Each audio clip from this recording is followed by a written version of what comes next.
ఇంట్లోకి వచ్చిన తీవ్రవాదులు ఆర్మీ సీక్రెట్ ఫైల్స్ ఇవ్వమని బాగిని అడగటంతో అప్పుడు బాగి ఈ ఫైల్స్ మీ చేతికి చిక్కితే ఆయన దేశద్రోహిగా మిగిలిపోతారని చెప్పి రాథోడ్కి ఇచ్చి బయటికి వెళ్ళిపోమని చెప్పేసరికి రాథోడ్ బయటికి వెళ్ళి ఇంటిని లాక్ చేసుకుంటాడు. తర్వాత బయట పడి ఉన్న సోల్జర్స్ని ఒక్కొక్కరిగా లేపుతూ ఉంటే వాళ్ళు రాథోడ్ ఎంత లేపినా కానీ ఆ తీవ్రవాదులు పెట్టిన మత్తుమందు వల్ల వాళ్ళు లేవలేకపోతూ ఉంటారు. అప్పుడు రాథోడ్ వెంటనే వాళ్ళ పై ఆఫీసర్కి ఆర్మీ సార్కి ఫోన్ చేసి, సార్ ఇక్కడ సిచ్యుయేషన్ అంతా కూడా కంట్రోల్ తప్పిపోయింది, తీవ్రవాదులు మా అమర్ సార్ వాళ్ళ ఇంటి లోపల ఉన్నారు, తొందరగా రండి సార్ అని ఆర్మీ సార్కి కాల్ చేసేసరికి ఆర్మీ వాళ్ళు మేము వస్తున్నామని చెప్తూ ఉంటారు. తర్వాత రాథోడ్ కాల్ కట్ చేస్తాడు. మరోవైపు బాగి ఇంట్లో వాళ్ళని రాథోడ్ దగ్గరికి పోనీయకుండా అప్రకారిలా మారి వాళ్ళపై తాండవం చేస్తూ ఉంటుంది. తర్వాత వాళ్ళలో మెయిన్ తీవ్రవాది బాగికి గన్ గురిపెట్టడంతో బాగి భయపడకుండా అలాగే ఉంటుంది. అప్పుడు ఆ మెయిన్ తీవ్రవాది బాగిని చూసి, ఏంటి నువ్వు చావంటే నీకు భయం లేదా అని బాగిని అడుగుతూ ఉంటాడు.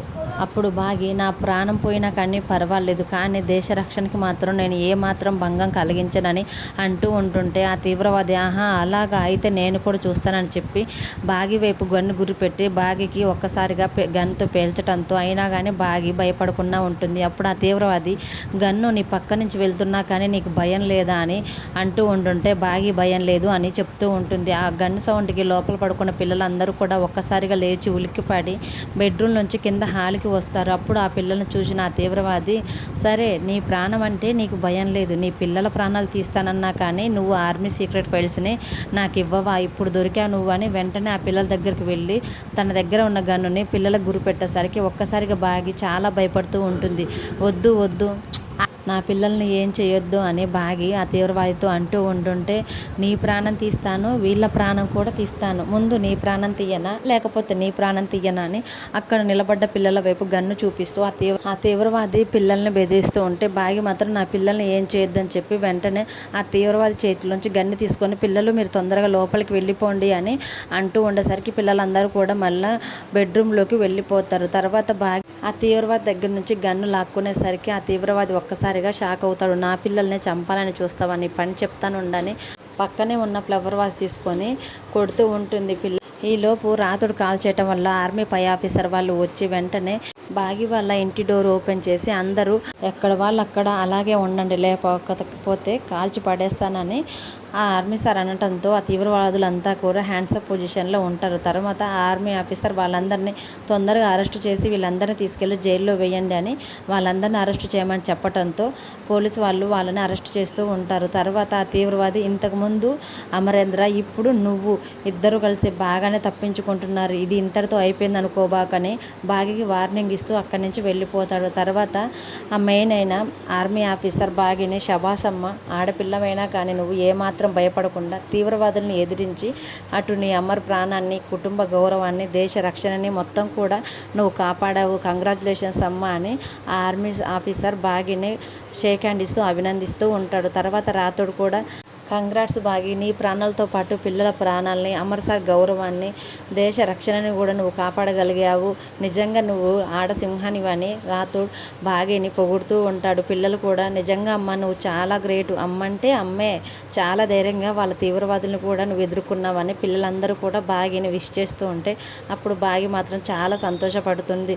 ఈలోపు మనోహరి, చంబాని తీవ్రవాదులు కట్టివేయడంతో వాళ్ళు తమ నోటితోటి సైగ చేస్తూ ఉంటారు, కట్లు ఇప్పవని. అప్పుడు రాథోడ్, ఇంకా మీరు చనిపోలేదా, చనిపోయి ఉంటే దరిద్రం పోయేది అని వాళ్ళని చూస్తూ అంటూ ఉంటాడు. తర్వాత రాథోడ్ వెళ్ళి వాళ్ళిద్దరు కట్లు విప్పదీస్తాడు. మరోవైపు అమర్ పొద్దున్నే లేచి, అసలు నేనెవరు, ఈ ఇంట్లో ఎందుకున్నాననే ప్రశ్నలన్నిటికీ సమాధానం వెతుక్కుంటూ ఒక్కసారిగా బెడ్రూమ్లోంచి హాల్లోకి వచ్చి, ఈ ఇంట్లో ఉన్న వాళ్ళందరూ ఒక్కసారిగా నా దగ్గరికి రండి అని అమర్ వాళ్ళతోటి అంటూ ఉంటాడు. అమర్ మాటలు విని బాగి, మనోహరి, చంబ, రాథోడ్ పిల్లలు అందరూ హాల్లోకి వచ్చి నిలబడేసరికి, అసలు నేనెవరిని, నేను ఇక్కడ ఎందుకున్నాను, నాకు ఈరోజు మొత్తం విషయాలు కూడా మీరు చెప్పాలి అని అంటూ ఉంటాడు. ఆ మాటకి మనోహరి, అమర్ నీకు ఇంతకు ముందే చెప్పాను కదా, ఆ విషయాలన్నీ నీకు తర్వాత చెప్తానని.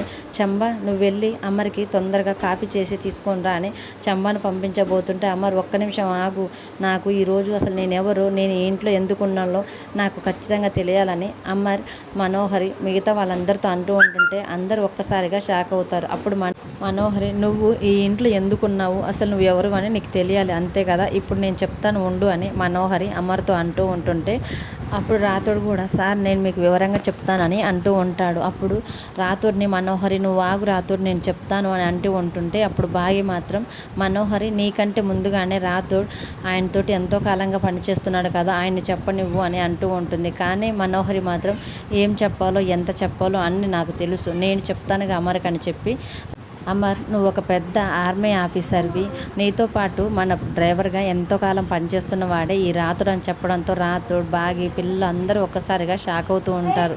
రాతోడు మన దగ్గర ఎంతో కాలంగా నమ్మకంగా పనిచేస్తున్న డ్రైవర్ అని చెప్పడంతో అమర్ అప్పుడు మరి బాగి వైపు చూస్తూ తనెవరని అడుగుతూ ఉంటే అప్పుడు బాగి వైపు చూస్తూ మనోహరి తను ఒక కేర్ టేకర్ అని చెప్పడంతో అమర్ పిల్లలు ఒక్కసారిగా షాక్ అవుతూ ఉంటారు. తర్వాత అమర్ తోటి ఆ పిల్లల్ని చూసుకోవటానికి ఇక్కడికి వచ్చిన కేర్ టేకర్ నీకు పిల్లలు అంటే చాలా ఇష్టం కదా అందుకనే పిల్లల్ని పెంచుకోవటానికని మనం ఓల్డ్ ఏజ్ హోమ్ నుంచి పిల్లల్ని తీసుకొని వచ్చి ఇక్కడ పెంచుతున్నాము వాళ్ళ బాధ్యతలు కూడా మనమే తీసుకుంటున్నాము అని వాళ్ళతోటి అంటూ ఉంటుంది.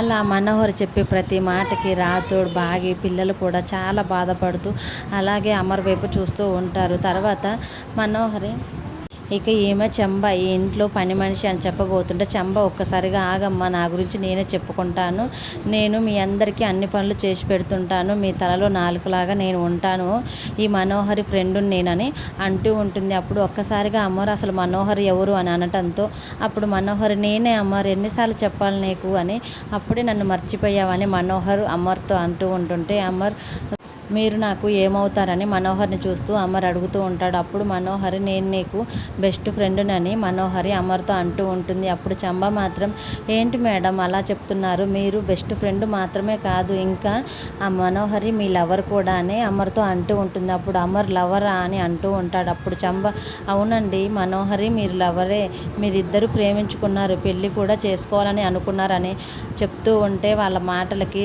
బాగి పిల్లలు రాతోడు కూడా అందరు షాక్లో అలాగే మనోహరి వైపు చూస్తూ ఉంటారు. తర్వాత ఈ యాక్సిడెంట్ జరిగింది లేకపోతే ఎప్పుడూ మీ పెళ్ళి అయిపోయేదని చంబ అమర్తో అనేసరికి అమర్ కూడా షాక్లో అలాగే మనోహరి వైపు చూస్తూ మనోహరి మాత్రం చాలా సిగ్గుపడుతూ అయినా మా పెళ్ళికి ఇప్పుడేం తొందర వచ్చిందిలే చంబ ముందు ఆయన్ని మంచిగా కోలుకొని అని మనోహరి అమర్తో అంటూ ఉంటుంటే అప్పుడు మనోహరి తర్వాత ఈ ఇంట్లో ఉన్న వాళ్ళందరి గురించి నువ్వు ఇక్కడ ఎందుకు ఉంటున్నావో అంతా కూడా నీకు ఒక క్లారిటీ వచ్చేసింది కదా ఇక నువ్వు రెస్ట్ తీసుకో అని మనోహరి అమర్తో అంటూ ఉంటుంటే అప్పుడు అమర్ మాత్రం నాకు యాక్సిడెంట్ ఎలా అయింది అని మనోహర్ని అడుగుతూ ఉంటాడు. అప్పుడు మనోహరి అన్ని విషయాలు ఒకేసారి చెప్పటం ఎందుకు అమర్ నేను తర్వాత చెప్తానంటే లేదు నాకు ఇప్పుడే తెలియాలని అమర్ మనోహర్తో అంటూ ఉంటాడు. అప్పుడు మనోహరి మాత్రం అన్ని విషయాలు నీకు ఒకేసారి చెప్తే నీ ఆరోగ్యానికి అంత మంచిది కాదని డాక్టర్ చెప్పారు నేను నీకు మళ్ళీ చెప్తాను నీకు యాక్సిడెంట్ ఎలా అయిందో నువ్వు ముందు వెళ్ళి ఫ్రెష్ అవ్వని మనోహరి అమర్తో చెప్పేసరికి సరే నేను పైకి వెళ్ళి ఫ్రెష్ అయ్యి వస్తానని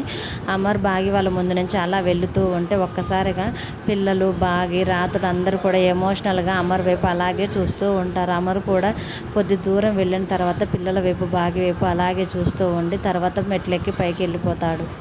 అమర్ వెళ్ళిపోయిన తర్వాత బాగి మనోహర్తో ఒక్కసారిగా కోపంగా ఏంటి మనోహరి నువ్వు ఆయనకు మా గురించి చెప్పింది మొత్తం కూడా అబద్ధమేగా రాతోడు గురించి నా గురించి పిల్లల గురించి ఎందుకని అలా అబద్ధం చెప్పావని బాగి కోపంగా మనోహరి నిలదీస్తూ ఉంటే అప్పుడు మనోహరి అబద్ధం చెప్పక నిజం చెప్పాలా నిజం చెప్పి ఆయన నీకు అప్పగించాలా ఏంటి అని మనోహరి కోపంగా బాగితోటి అంటూ ఉంటుంటే అప్పుడు బాగి మాత్రం ఆయనకి గతం గుర్తుకొస్తే ఆయన ప్రాణానికి ప్రమాదం అని ఒక్క విషయం గురించి ఆలోచిస్తున్నాం కానీ లేకపోతే మా గురించి మేము ఎప్పుడో చెప్పేవాళ్ళమని బాగి మనోహర్తో అంటూ ఉంటుంది.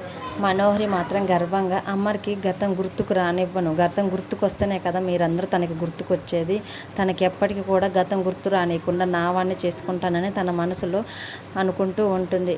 మరి అమర్కి గతం ఎప్పుడు గుర్తుకొచ్చి పిల్లల్ని బాగిని అందరినీ ఎప్పుడు గుర్తుపడతారు అనేది రానున్న ఎపిసోడ్స్లో చూద్దాం. డైలీ సీరియల్ అప్డేట్స్ కోసం ప్లీజ్ మన ఛానల్ని లైక్ చేసి సబ్స్క్రైబ్ చేసుకోండి. Thanks for watching.